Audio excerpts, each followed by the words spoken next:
আমি 4.5 মাস ঘুম ছিলাম।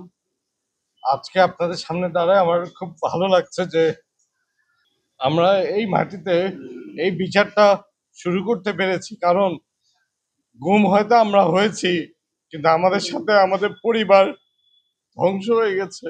আমাদের পরিবারের মনোভাব, তারা যেই অত্যাচারের ভিতর দিয়ে গেছে, মানসিক অত্যাচার, এটার থেকে তারা বের হয়ে উঠতে অনেক কষ্ট হচ্ছে। আর আপনারা কতটুকু জানেন বা অনুভব করতে পারেন জানি না, কিন্তু বাংলাদেশের মাটিতে রাজনীতি করা কোনো দোষ না। আমরা রাজনীতি করেছি বলে আমাদেরকে আয়নাঘরে যেতে হয়েছে, কিন্তু আমাদের পরিবার কোনো দোষ করে নাই, আমরাও কোনো দোষ করি নাই। এই বিচারটা এই মাটিতে হবে। আর যারা আমাদের সাথে এই অত্যাচার করেছে, আমি আল্লাহর কাছে বিচার দিয়ে এসেছি।